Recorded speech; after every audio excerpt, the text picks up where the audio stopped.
თქვენი უფლებები. მოგესალმებით, თქვენი უფლებები ჟურნალისტია დანელიასთან ერთად ეთერშია ყოველ სამშაბათს 3-დან 4 საათამდე. ჩვენი პირდაპირ ეთერის ტელეფონის ნომრები გახლავთ 2 40 91 92, 2 40 91 92. დღევანდელი ჩვენი სტუმარი გახლავთ ქალბატონი გორდეზიანი, ადვოკატი OKNCG-ს საადვოკატო ბიუროდან. დიდი მადლობა OKNCG-ს იმისთვის, რომ აქტიურად თანამშრომლობს ჩვენთან ერთად და მას გყავს არაჩვეულებრივი ადვოკატები, ძალიან პროფესიონალები. ჩვენ დღეს ვისაუბრებთ თავდებობაზე. ძალიან საინტერესო თემაა, იმიტომ რომ მას შემდეგ რაც საბანკო სექტორი ასე ძალიან გაძლიერდა, თითქმის ყველა ადამიანს აქვს კრედიტი და ვისაც კრედიტი არ აქვს, ის ბედნიერი გამონაკლისი ადამიანებისა თუ არსებობს ჩვენს ქვეყანაში, ისინი აუცილებლად არიან ვიღაც მეგობრის თავდები, შეიძლება სულაც უცხო ადამიანის თავდებიც კი აღმოჩნდნენ, იმიტომ რომ ძალიან შეტკივათ გული რაღაც კონკრეტულ შემთხვევაში რაღაც ძალიან შემთხვევით მოხდნენ ესე თავდებად და შეიძლება მათ თუ ძალიან ბედნიერად დამთავრდა ეს კრედიტის გადახდა ხომ კარგი თუ არა და ძალიან შემთხვევით შეექმნათ ესეთი მოულოდნელი პრობლემები. მოდით დავიწყოთ ქალბატონო ანანო, რა შემთხვევაში ხდება ადამიანი მეორე ადამიანის თავდები და რა უნდა ახსოვდეს მას იქამდე სანამ ხელს მოაწერს საბანკო ხელშეკრულებას. მოგესალმებით, დიდი მადლობა მოწვევისათვის. მივესალმებით თქვენს რადიო მსმენელს. რაც შეეხება თავდებობის საკითხს, ნამდვილად უნდა დაგეთანხმოთ.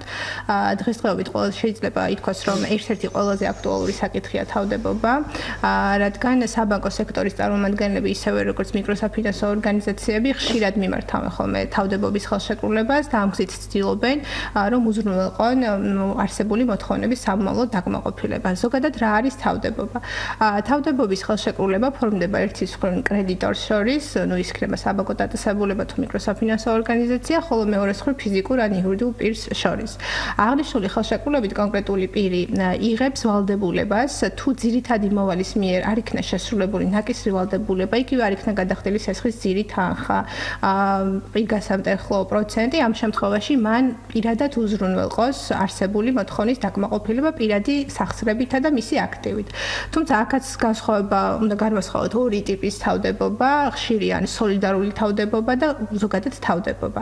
ამ ორ მექანიზმს შორის განსხვავება სწორედ ის არის, რომ თავდებობის შემთხვევაში, როდესაც ეს არ არის სოლიდარული პასუხისმგებლობა, მოვალე კრედიტორი მოკლებულია შესაძლებლობას პირდაპირ განახორციელოს გარკვეული სახის მოთხოვნები წაუყენოს თავდებს, მანამ სანამ ყველა არსებულ რესურსს არ გამოიყენებს იმისათვის, რომ დავალიანება ამოიღოს ძირითადი მოვალის. ეს უბრალოდ თავდებს. დიახ, ეს უბრალოდ თავდებს და რაც შეეხება სოლიდარულ თავდებს, ამ შემთხვევაში კრედიტორი აღარ არის უკვე შეზღუდული, უშუალოდ ჯერ მოვალის აქტივებით დაიკმაყოფილოს მოთხოვნა და მას წაუყენოს პრეტენზია და მას შეუძლია არჩევანის საშუალება იძლევა პირდაპირ სოლიდარულ თავდებს მოსთხოვოს გარკვეული ფინანსური ვალდებულების შესრულება. დღესდღეობით ძალიან ნაკლებად ხდება თავდებობის გამოყენება, უფრო ხშირი არის სოლიდარული თავდებობის გამოყენება, რადგან კრედიტორი სტანდარტული პირობებს თავაზობს როგორც მსესხებელს, ასევე სოლიდარულ თავდებს და ცდილობს, რომ დაიტოვოს არჩევანის თავისუფლება და არ იყოს შემდგომში შეზღუდული პირობითად მხოლოდ მოვალის მიმართ განახორციელოს გარკვეული სახის მოქმედებები და შემდგომ თავდების მიმართ. ამიტომ სოლიდარული თავდებობა ეს არის გავრცელებული ფორმა, რადგან ეს უფრო კრედიტორისთვის მოსახერხებელია. რაც შეეხება უშუალოდ მოქალაქეებმა, რას უნდა მიაქციონ ყურადღება, ხშირად ხდება ხოლმე, რომ თავდებობის ხელშეკრულება ფორმდება ძირითადი მსესხებლის ახლო მოჯახის წევრის მიერ, ნათესავის მიერ და ეს ადამიანები ისე აწერენ ხშირად ხელშეკრულებას ხელს, რომ ითვალისწინებენ დიახ იმ შედეგებს, რა შეიძლება მოხდეს. შემდგომ უკვე როდესაც პროცედურები იწყება, თუნდაც სასამართლო წარმოება ან იძულებითი საახსრობო ღონისძიებები, მხოლოდ მაშინ ინტერესდებიან და ძალიან უკვირთ ხოლმე მოქალაქეებს, რატომ როგორ შეიძლება მოსთხოვოს კრედიტორმა მას გარკვეული ვალდებულების შესრულება, მაშინ როდესაც მას არ აუღია და არ მიუღია ის ძირითადი სესხის თანხა. ქალბატონო, მე ძალიან მაინტერესებს, ბანკის თანამშრომელი ვალდებული არის თუ არა, ისე როგორც ნოტარიუსი. მასთან მისული ორი ადამიანი, ერთი სესხს იღებს, მეორე უბრალოდ ამოწმებს, რომ ეს ადამიანი არის, თქო, გადახდის უნარიანი ან არ ვიცი კიდე 1000 კითხვაა, რომელსაც აგრეთვე უსვამენ თავდებს. მაგრამ აბსოლუტურად შეიძლება ქუჩიდან მისული ადამიანი, რომელიც საერთოდაც არ ერკვევა და უბრალოდ წამომყევი შენ ჭირმე, შენ ხელმოწერაა საჭირო, ასე მიდის და საერთოდაც არ არის მომავალში გარკვეული იმ საფრთხეებში, რა საფრთხეც მას შეიძლება მართლა დაემუქროს. ძალიან მაინტერესებს ვალდებულია თუ არა ბანკის თანამშრომელი ზედმიწევნით კარგად აუხსნას სოლიდარულ მევალესაც და მევალესაც, მაპატიეთ და არასოლიდარულ მევალესაც, თავდებსაც რა არის მათი უფლებები და რა საფრთხის წინაშე შეიძლება ეს ჩავარდეს. დიახ, კომერციული ბანკებს ისევე როგორც მიკროსაფინანსო ორგანიზაციებს ბუნებრივია ის პირები მოქცეულნი არიან საქართველოს ეროვნული ბანკის ზედამხედველობის ქვეშ. შესაბამისად არსებობს ეროვნული ბანკის მხრიდან გარკვეული სახის რეგულაციები, მათ შორის ინფორმაციის მიწოდების ვალდებულებაც კომერციულ ბანკებთან მიმართებით, სადაც ნათლად და ცალსახად არის კომერციული ბანკების ვალდებულება გაწერილი, რომ მათ ოპერატორებმა ამ შემთხვევაში მიაწოდონ ზუსტი და ამომწურავი ინფორმაცია მოქალაქეს იმ პროდუქტების თაობაზე, რომელსაც ისინი სთავაზობენ. თუმცა სამწუხაროდ დღესდღეობით ნაკლებად ხდება ხოლმე მსგავსი განმარტების მიცემა, იმიტომ რომ ხშირად ძალიან სწრაფად ხდება სესხების გაცემა, ასევე კრედიტორისთვის მთავარია რომ გამოიკლიოს თუნდაც თავდების ფინანსური აქტივების შესახებ ინფორმაცია მიიღოს და ნაკლებად ინტერესდება იმით თავდებს გათვითცნობიერებული აქვს თუ არა შესაძლო რისკები და პასუხისმგებლობის ზომები. ამიტომ მე როგორც ადვოკატი მოუწოდებდი მოქალაქეებს რომ არ იყვნენ იმის იმედად რომ ვინმე მათ გარამის განუმარტავს, არსებობს უფასო იურიდიული კონსულტაციები, ამიტომ სანამ გადაწყვეტენ რაღაც სამართალ ურთიერთობაში შესვლას და ხელშეკრულების ხელის მოწერას, მიუხედავად იმისა, რომ მესმის შესაძლებელია ძირითადი მსახიობანი მისი ახლო ოჯახის წევრი იყოს და ბუნებრივია ნდობა არსებობს, თუმცა მაინც უნდა წაიკითხონ, გაეცნონ ხელშეკრულებას, გაითვალისწინონ და გაიაზრონ ის პასუხისმგებლობის შედეგები, რაც დადგება ამ ხელშეკრულებაზე ხელმოწერით და მხოლოდ ამის შემდგომ მოაწერონ ხელი.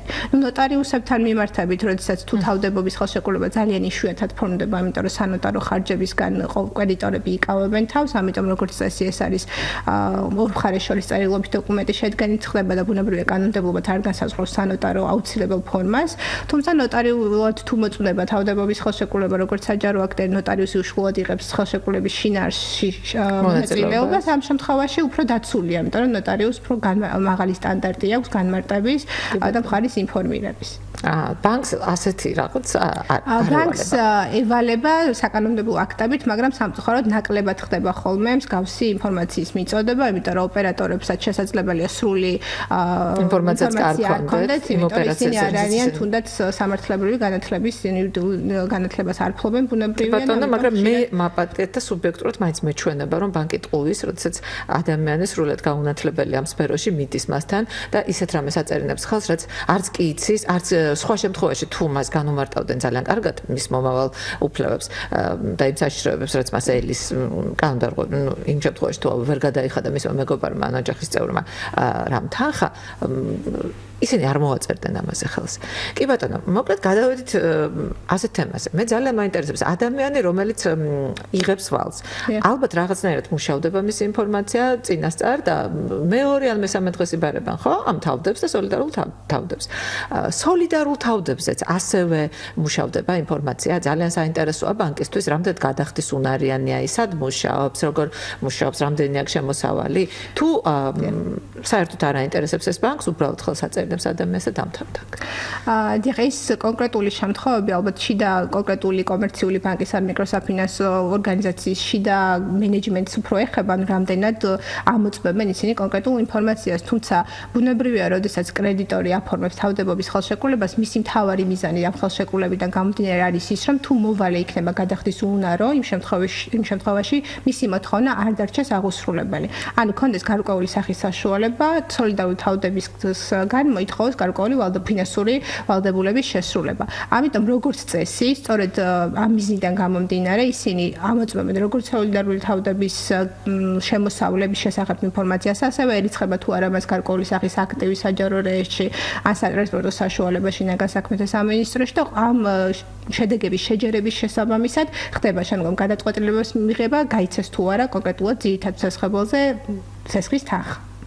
კი ბატონო, ძირითად სესხებელზე, მაგრამ რაც შეეხება თავდებს, ასევე მუშავდება ეს ინფორმაცია?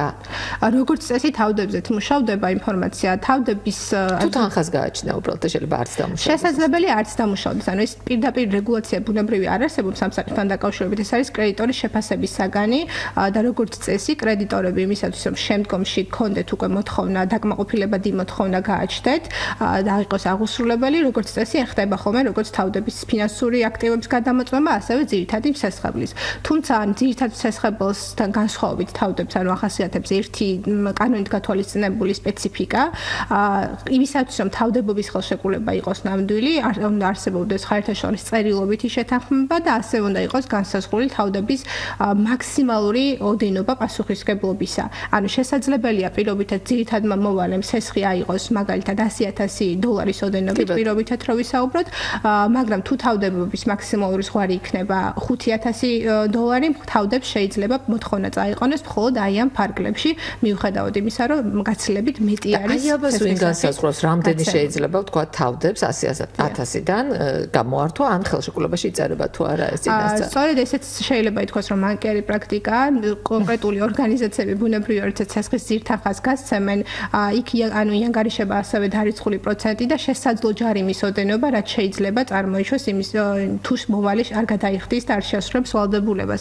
ამიტომ ეს ფიქსირება, ანუ მაქსიმალური ზღვარი თავდების პასუხისმგებლობისა სწორედ ისეთი თანხა ეთითება, რომელიც ძალიან აღემატება ცეცხლის ძიროდენობას, დამატებულ დარიცხულ პროცენტს, რომ შემდგომში შეიქმნას კრედიტორმა და მიუთითოს მაგალითისათვის, რომ ანუ ამ ხელას ღრუოდენობაში ამოდენობით აკეთებს თავდები პასუხს და კონდეს დაკმაყოფილების წინა პირობები ამ მოთხოვნის. თუმცა ასევე მნიშვნელოვანია თავდების მეორე სოლიდარული თავდები იქნება ეს თუ თავდები, მნიშვნელოვანი მეორე საკითხი არის კრედიტორის მხრიდან მისი ინფორმირებულობის საკითხი. ხშირად ხდება ხოლმე და გვაქვს სიტუაციები, როდესაც ძირითადი მოვალე გარკვეულ პასუხისმგებლობას არ ასრულებს, თუმცა კრედიტორი მხოლოდ უკვე არსებული დავალიანების დროს აცნობებს თავდებს, რომ მოხდა ვალდებულების შეუსრულებლობა ძირითადი მოვალის მხრიდან.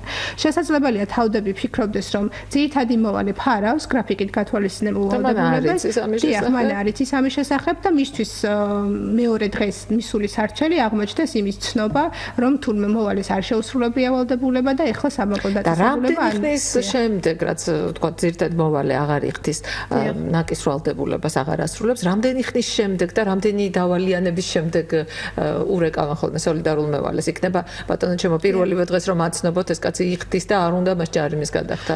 ან მეორე დღეს კი ბატონო და სადაც 20-ლარიან ჯარიმას კიდე შეიძლება. ესეთი დრო ბადა კონკრეტული მართალი არ არის განსაზღვრული ძირითადი მოვალის მიერ ვალდებულების შეუსრულებლობით და რამდენ დღეში უნდა აცნობს თავდებს კრედიტორმა, თუმცა ეს უნდა იყოს გონივრული ვადა, რადგან ბუნებრივი არსებობს პირგასამართლოები, რომელიც ერიცხება შეუსრულებელ ვალდებულებას. ამიტომ თუ კი თავდებს ექნება შესაძლებლობა რომ შეასრულოს ეს გრაფიკით გათვალისწინებული ვალდებულება, მას უნდა მიეცეს საშუალება გონივრულ ვადაში. წინააღმდეგ შემთხვევაში თუ კრედიტორი აცნობებს პირველი გადახდის დარღვევიდან 1 თვის შემდგომ თავდებს მოუწევს როგორც ძირითადი ვალდებულების შესრულება, ასევე 1 თვის პირგასამტეხოს გადახდა, რაც ბუნებრივია მძიმე ფინანსურ მდგომარეობაში ჩააყენებს თავდებს.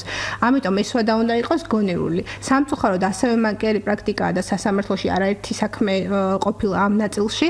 კრედიტორები ხშირად მიიჩნევენ, რომ თავდებისათვის SMS შეტყობინების გაგზავნა ან მისამართზე მხოლოდ ელექტრონული პოსტ, თუნდაც ელექტრონული ან დაზღვეული პოსტით გაგზავნა, ის ნიშნავს უკვე თავდების გაფრთხილებას.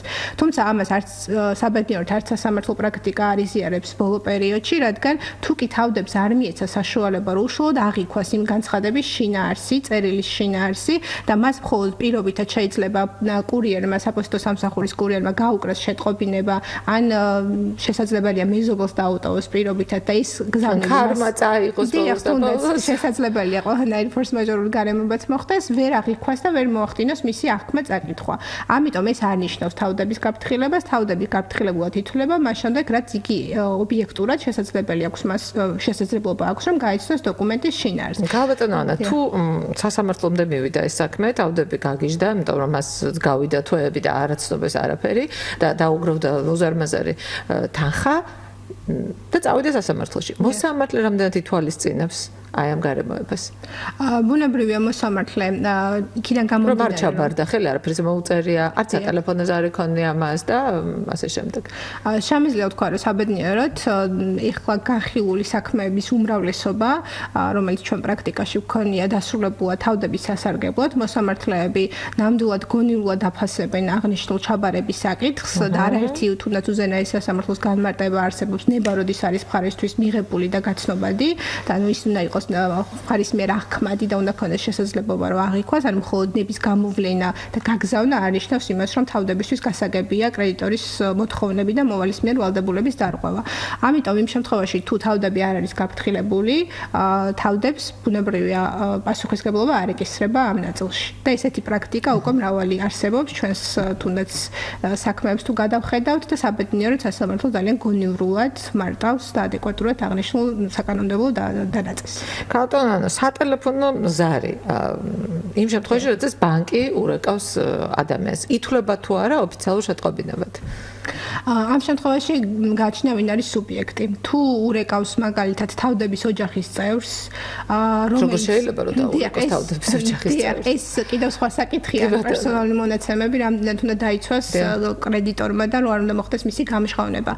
ხშირად ხდება ხოლმე შემთხვევები, თუ გადავუხოთ ხა საკითხს, სამწუხაროდ ურეკავენ ხოლმე, ხდება ოჯახის წევრებზე შეტყობინება გარკვეული სახის შეუსრულებელი ვალდებულების შესახებ ინფორმაციას აწვდიან, რომ მაგალითად შენ რომელიმე ოჯახის წევრს აქვს საბანკო კრედიტი, ჩვენთან სესხი აქვს შეუსრულებელი. ეს არის პირდაპირ პერსონალური მონაცემების დარღვევა, რადგან მხოლოდ სრულწლოვანი ქმედუნარიანი პირია უფლებამოსილი ქონდეს ინფორმაცია მისი შეუსრულებელი ვალდებულებების შესახებ კონკრეტული კრედიტორისაგან.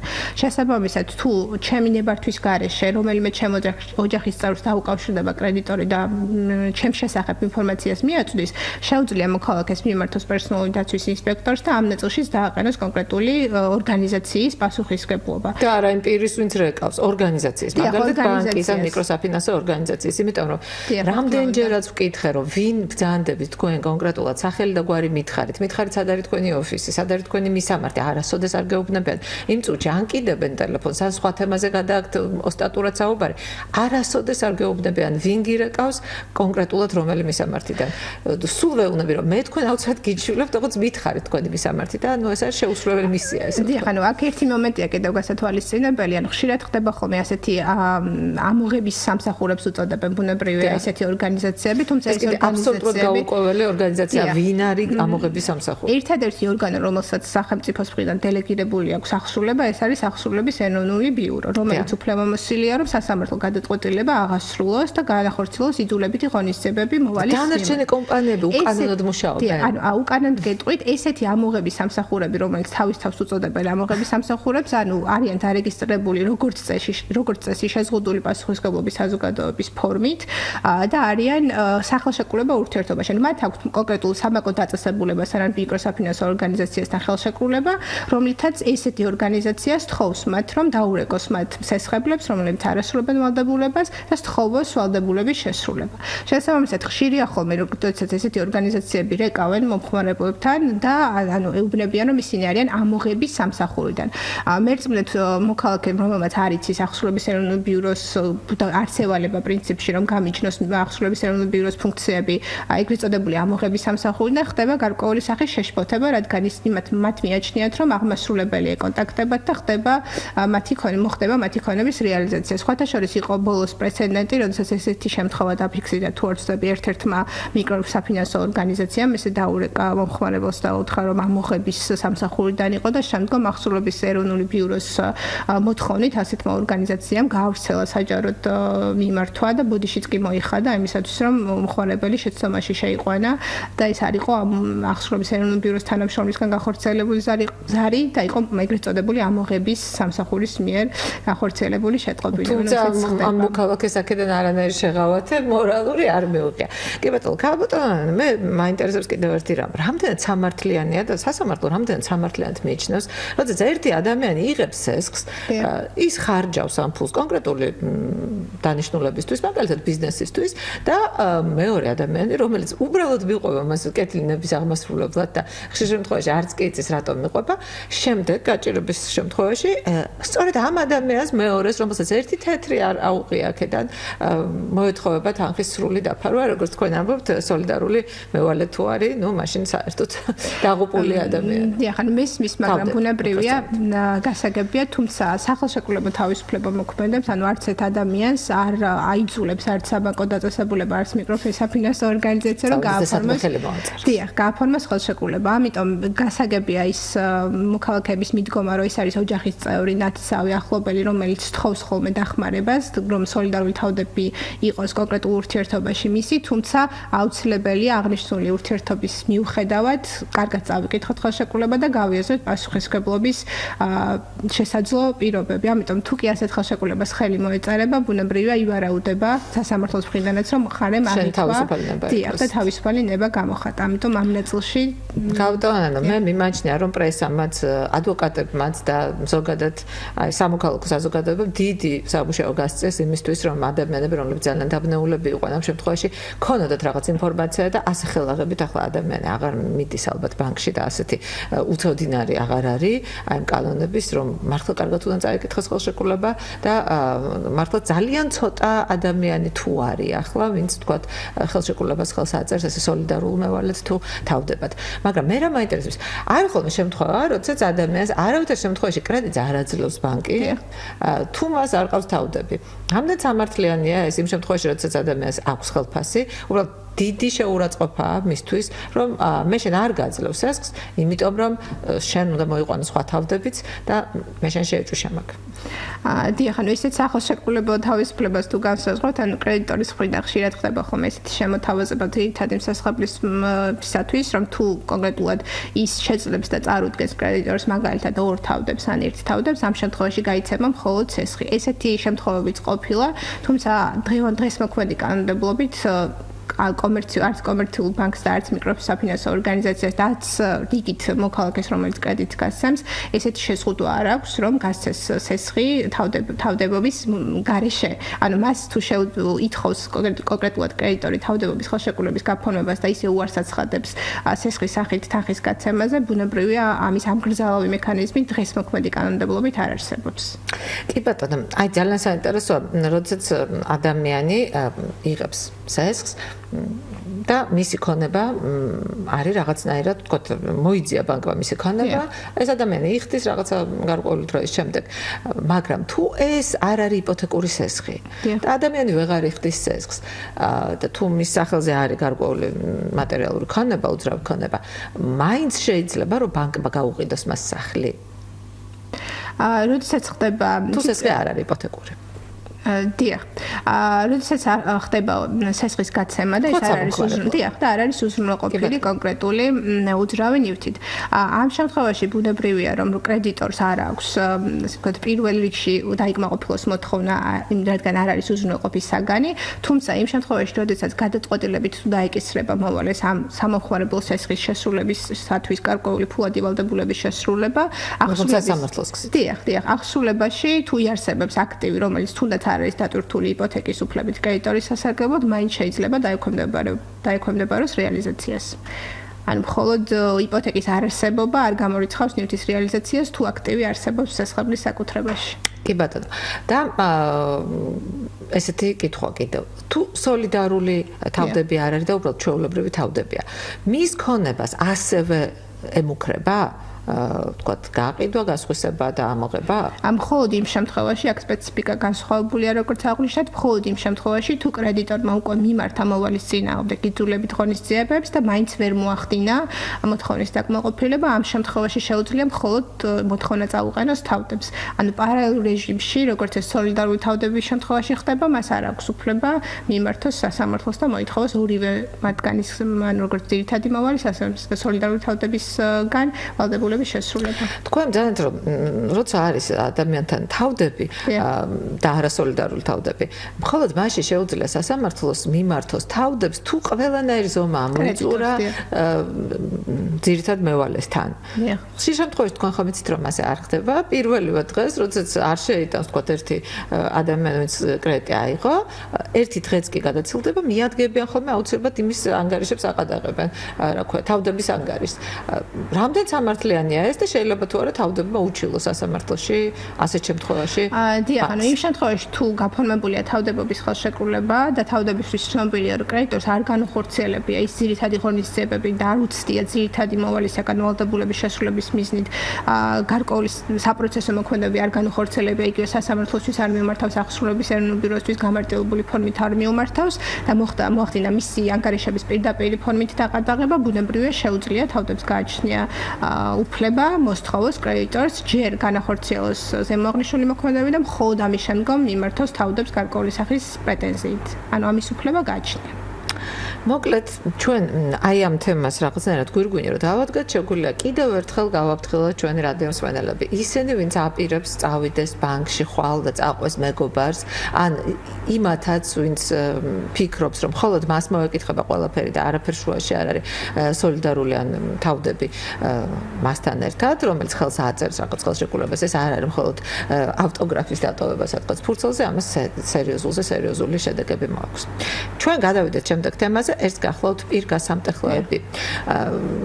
ყველამ ვიცით და დასამალე არავისთვის არის უამრავი მოგებული სასამართლო აქვს ადამიანს რომელმაც აიღო სესხი უზარმაზარ პირგასამტეხლოებზე დღეში 0.5%-იც კი ეკისრებათ მათ და ეს არის რაღაცა 5 დღე გადაცილებულ ვადაზე არის რაღაცა საოცარი ასტრონომიული თანხები ხოლმე როგორ დაიცვას ადამიანმა თავი ამ შემთხვევაში და შეიძლება თუ არა მან როცა ხვდება ადამიანი რომ აიღო ბანკის განვალი და ვეღარ იქცის. შეიძლება თუ არა მიმართოს ბანკს იქამდე, ვიდრე ასეთი ასტრონომიული თანხა მოუვა, რომ მე ეხლა დავჭი უმუშევარი, ან რამდენიმე თვე შეიძლება გადამივადოთ, ან რა პრევენცია არის იქამდე, სანამ აი ძალიან გამკაცრდება ეს ღონისძიებები. დიახ, პირგასამტეხლოც ძალიან გამოყენებადი ფორმაა კრედიტორების მხრიდან ხელშეკრულებაში. პირგასამტეხლო არის ზოგადად ჯარიმის ერთ-ერთი სახე, რომელიც ეკისრება მოვალეს ვალდებულების შეუსრულებლობის ან არაჯეროვანი შესრულების შემთხვევაში. ამ მოქმედი კანონმდებლობა სამწუხაროდ არ განსაზღვრავს პირგასამტეხლოს არც ქვედა ზღვარს და არც ზედა ზღვარს და ტოვებს სასამართლოს შეფასების საგნად კონკრეტულად პირგასამტეხლოს გონივრული ოდენობა დადგინდეს ყოველ კონკრეტულ შემთხვევაში. ამიტომ სასამართლო პრაქტიკას თუ გადავხედავთ, ბუნებრივია დღის მოქმედი მიღებული გადაწყვეტილებებით პირგასამტეხლოს დაანგარიშებისთვის მნიშვნელობა ენიჭება როგორც სესხის ძირი თანხის მოცულობას, ასევე დარიცხული პირგასამტეხლოს ავიღოთ ძირი თანხა და მაქსიმალური მქონდეს რაღაცა 400 ლარი. ხშირად ხდება ხოლმე, რომ სესხის ძირი თანხა უფრო ნაკლებია და გაცილებით მეტ სითხოვს კრედიტორი ჯარიმის სახით ან პირგასამტეხლოს სახით. შეიძლება ის ორჯერ და სამჯერ მეტიც კი იყოს. ამიტომ ამის შეფასებისთვის ბუნებრივია უნდა შედარდეს ძირი თანხისა და პირგასამტეხლოს მიმართება და ამის შესაბამისად უნდა მოხდეს პირგასამტეხლოს დაკორექტირება.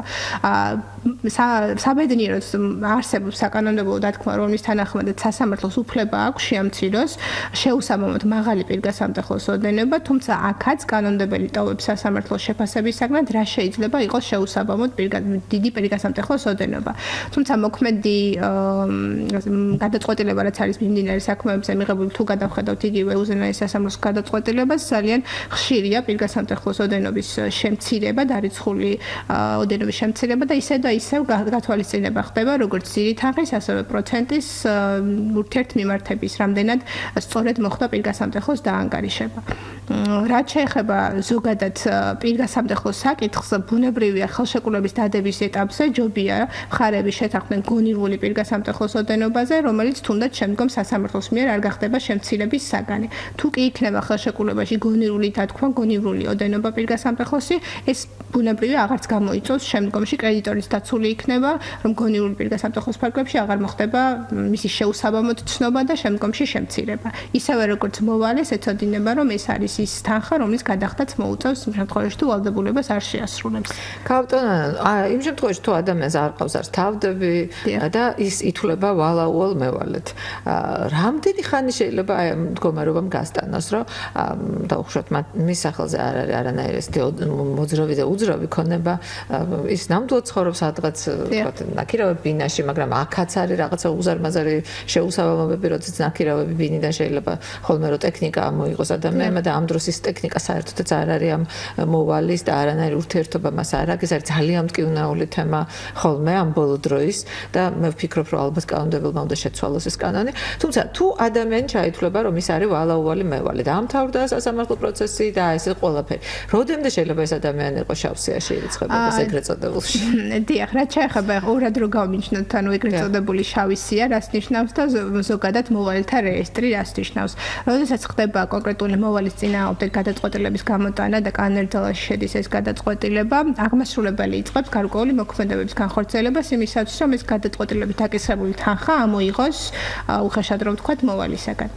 პირველ რიგში ხდება მოვალის დარეგისტრირება ეგრეთ წოდებულ მოვალეთა რეესტრში, რაც მას უზღუდავს უფლებამოსილებას, რომ განკარგოს მისი აქტივი. დიახ, ან განკარგოს მისი აქტივი კრედიტორის თანხმობის გარეშე.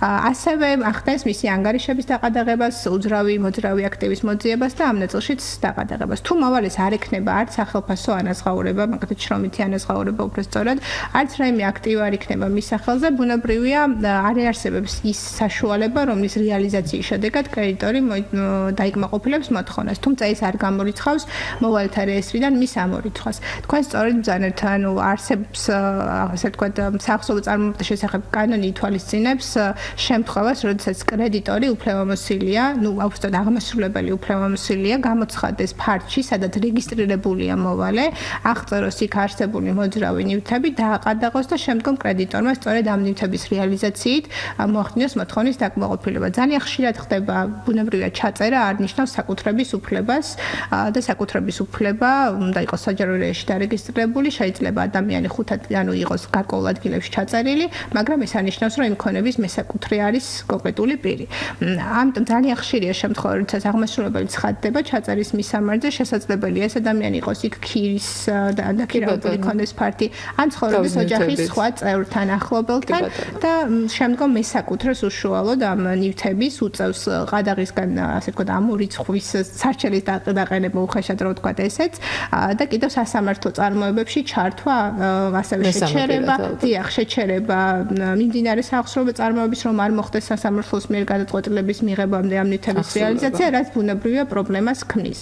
რაც შეეხება შავსიას, შავი სია, რასაც მოქალაქეები უწოდებენ, ეს არის ბანკების შიდა აღრიცხვა, დიახ, შიდა რეგულაცია, რომელშიც კონკრეტული საბანკო დაწესებულება თუ მოვალემ დაარღვია რაღაც ვალდებულება და არ იხდის, ეს არის მათთვის სახელმძღვანელო, შემდგომში არ მოხდეს ამ ადამიანზე სესხის გაცემა. თუ კი მაგალითად არსებობს შემთხვევები, როდესაც ხანდაზმული ვალების მიუხედავად კონკრეტული ვალი ხანდაზმული იყო, როდემდე ითვლება ქალბატონო ხანდაზმულ ვალად? 1 წელი, 3 წელი, მე ვიცი რომ 1 წლის შემდეგ თუ 1 წელი ბანკმა ვერ მოახერხა ვერაფრით ამოღება ადამიანს, ის აუცილებლად ჩამოწერს ამ ვალს, იმიტომ რომ მასაც ვთქვათ სხვა ფინანსური ორგანიზაციისგან აქვს დასესხების ფული, უცხოური ფული ტრიალებს, როგორც მოიხსენება და ქართული ფული ძალიან იშვიათია, ჩამოწერს ამ ვალდებულებას, რომ მუდმივად არ ეკიდოს მას კისერს და გადასცემს სწორედ ამ ამომღებ კომპანიებს და როდემდე შეიძლება რომ ვთქვათ აი ამ ამომღებმა კომპანიებმა ასე ძალადობრივი მეთოდები განახორციელონ იმ ვალაუვალ მევალეზე, რომელსგან ძვერ იღებს ამ თანხას, ასულაც არ უღირს მაგალითად სასამართლოსთვის მიმართვა, იმიტომ რომ იმდენად დიდი არის, იმდენად შეიძლება მცირე იყოს ვალი და იმდენად დიდია სასამართლო ბაჟის გადახდა ამ შემთხვევაში და დრო და ენერგია და კიდე ადვოკატის ხარჯი, რომ ამომღებ კომპანიასაც კი არ უღირს ეს და ამიტომაც მიმართავენ ასე ძალადობრივ კომპანიებს ხოლმე. და როდემდე აი ხანდაზმულობის ვადას თუ ხანდაზმულობის ვადას ახალშეკრულებო მოთხოვნებთან დაკავშირებით გახავთ 3 წელი, ან თუ კრედიტორს წარმოიშვა მოთხოვნის უფლება კონკრეტულ თარიღში და მან 3 წლის განმავლობაში არ მიმართა სასამართლოს ან სხვა ორგანოს იმისათვის, რომ მოთხოვნა დაეკმაყოფილებინა, ამ შემთხვევაში მისი მოთხოვნა ხდება ხანდაზმული და ქარწყლდება მისი მოთხოვნის უფლება. თუმცა ამის მიუხედავად შესაძლებელია მაინც დარჩეს მოვალე ეგრეთ წოდებულ შავ სიაში და მან ვეღარ განახორციელოს სხვა კრედიტორისგან კონკრეტული ხელშეკრულების გაფორმების საფუძველზე თანხის მიღება. ამ შემთხვევაში მოქალაქეს შეუძლია მიმართოს სასამართლოს ეგრეთ წოდებული აღიარებითი სარჩელით და მოითხოვოს იმ ფაქტის დადასტურება, რომ მას ვალდებულება აღარ გააჩნია და მოხდეს მისი ამოღება ეგრეთ წოდებული შავი სიიდან, რაც ბუნებრივია საშუალებას მისცემს, რომ სხვა კომერციულ ბანკებთან თუ სხვა ორგანიზაციებისგან მიიღოს ფულადი სახსრების სესხის სახით. თუმცა არასოდეს არ ჩქარობენ აი ესეთი ვთქვათ შავი სიიდან ამოღებას. ბუნებრივია, როგორც წესი არ ხდება ხოლმე, თუ სასარჩელო წარმოებით არ დაიწყო მოვალემ დავა, რომ დადგინდეს, რომ ნამდვილად შესრულებულია ვალდებულება და აღარ აქვს მოთხოვნა კონკრეტულ კომერციულ ბანკს და შესაბამისად 3 წლის შემდეგ შეიძლება ეს მოხდეს? დიახ, ან როდესაც მოთხოვნის უფლება გადადგა და იქიდან 3 წლის განმავლობაში ბანკმა არ მიმართა მოთხოვნის დაკმაყოფილების საშუალებას სასამართლოს. ანუ უკვე ამ პერიოდის შემდგომ ცესხი ხდება ხანდაზმული. დაუშვათ მიმართა, მაგრამ ვერ ამოიღო ვერაფერი და გავიდა 3 წელი. ამ შემთხვევაში არა, იმიტომ რომ მიღებული გადაწყვეტილება, როდესაც უკვე არსებობს და მიმართულია ვადაში, უკვე 10 წელი აქვს იმისათვის კრედიტორს, რომ წარადგინოს ახსრულების ეროვნულ ბიუროში და აღასრულოს ეს გადაწყვეტილება. ამიტომ ეს ვადა მოიცავს მხოლოდ მიმართვის უფლება, ანუ მიმართვა უნდა მოხდეს ამ 3 წელში. თუ კრედიტორმა იდავა დადგენილ ვადაში და ხანდაზმულობის ვადა არ გაუშვა, შემდგომში გადაწყვეტილება რო იქნება მიღებული, შეუძლია 10 წლის განმავლობაში ან წარადგინოს, ან არ წარადგინოს ახსრულების ეროვნულ ბიუროში, რომ მოახდინოს თანხის ამოღება.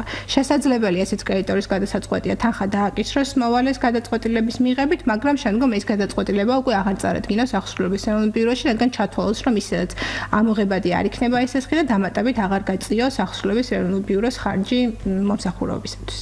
კი ბატონო, ქალბატონო, მე მინდა აგრეთვე ჩვენი გადაცემა დასასრულს უახლოვდება, სულ რაღაც 3 წუთი დაგვრჩა გადაცემის ბოლომდე. მე მინდა თქვენი პრაქტიკით როგორ არის ხოლმე ეს, როდესაც ბანკები მიმართავენ სასამართლოს და სასამართლო გამოიძახებს ხოლმე მოვალეს კრედიტორს და იმალება ადამიანი. არ გამოცხადდება სასამართლოზე. რა მძიმე შედეგი შეიძლება ამას მოყვეს და როგორ შეიძლება რომ ადამიანი გავაფრთხილოთ, რომ ჩვენს მივიდეს სასამართლოში და რითი არის მისვლა უკეთესი. დიახ, ხშირად არის შემთხვევა, როდესაც მხარეს ბარდება სასამართლოდან მგზავნილი, უწყება რომ მოწვეულია ის სასამართლოს ხდომაზე, და მხარე არ ცხადდება, ამ შემთხვევაში უფლებამოსილია კრედიტორის შუამდგომობის საფუძველზე სასამართლომ მიიღოს დაუსწრებელი გადაწყვეტილება, რაც იმას ნიშნავს, რომ კრედიტორის მიერ გაცხადებული ფაქტები ითვლება დადასტურებულად და ხდება სარჩელის ავტომატურად დაკმაყოფილება და მოპასუხისთვის თანხის დაკისრება. ამიტომ ბუნებრივია სასამართლოში არ გამოცხადება, ეს არ არის ის საფუძველი, რომ ცესხს არ დაიკისროს კონკრეტულ მოვალეს გარკვეული ვალდებულების შესრულება, ამიტომ აუცილებელია, რომ თქვენი საპროცესო უფლება განახორციელოთ, მიბრძანეთ სასამართლოში, მოსამართლეს აუხსნათ თუნდაც თქვენი რთული ფინანსური მდგომარეობა, მოითხოვოთ დარიცხული პირგასამტეხოს შემცირება, ასევე თუ მოხდა არასწორად კალკულაცია ძირი და პროცენტის ოდენობის, ეს ყველაფერი იყოს გაცხადებული და სასამართლოში წარდგენილი. წინააღმდეგ შემთხვევაში კმაყოფილდება ავტომატურად კრედიტორის სარჩელი და შემდგომში რა გინდრა გაბერილი პირგასამტეხლოებიც არ უნდა ქონდეს მას წარდგენილი? დიახ, შესაძლებელია, ზოგადად იურიდიულად უნდა ამართლებდეს მითითებული ფაქტები აუცილებლად, მაგრამ ფაქტია, რომ კმაყოფილდება იმ შემთხვევაში, თუ მოპასუხე არ ცხადდება, ამიტომ რომ ეს აღიქმება როგორც სასამართლოსადმი უპატივცემულობად, ასევე იმ გარემოებად, რომ მოპასუხე არ არის დაინტერესებული საქმის განხილვით, მას არ აქვს ინტერესი, რადგან არ ცხადდება ცნობილია მისთვის პროცესის თაობაზე, თუმცა მაინც არ ცხადდება, რაც არაპირდაპირ შესაძლებელია განიხილოს როგორც სასამართლო, ასევე კრედიტორმა, რომ მას პრეტენზიები არ აქვს კრედიტორის მოთხოვნებთან მიმართებით. ამიტომ ესეთი რამე რომ არ მოხდეს, აუცილებელია, რომ გამოცხადდეს მოვალე, თუ თავად ვერ უზრუნველყოფს ბუნებრივია და არ აქვს შესაბამისი ცოდნა ამ კუთხით მიმართოს იურისტის დახმარებას და დაიცვას თავისი საპროცესო უფლებები. ქალბატონი ანანო გორდეზიანი, ადვოკატი OKNCG-ის ჯგუფის ადვოკატი გახლავთ, ჩვენ დღევანდელი გადაცემის სტუმარი, ჩვენ ძალიან კარგად აუხსენეთ ჩვენს რადიომსმენელს თავდებობის, სოლიდარული მოვალისა და თავდების უფლება მოვალეობები და აგრეთვე პირგასამტეხლოებზეც ვისაუბრეთ. შეძლების დაგვარად ძალიან გვინდოდა რომ თქვენი განათლება ამ მხრივ ყოფილიყო უფრო კარგი, რომ თქვენი უფლებები დაგეცვათ უფრო მეტად. დიდი მადლობა ქალბატონ ანანოს, მე ასე გემშვიდობებით მომავალ სამშაბათამდე. კარგად წანდებოდეთ. დაიცავით თქვენი უფლებები. ტალღაზე 102 და 4. ყოველ სამშაბათს 3-დან 4-მდე.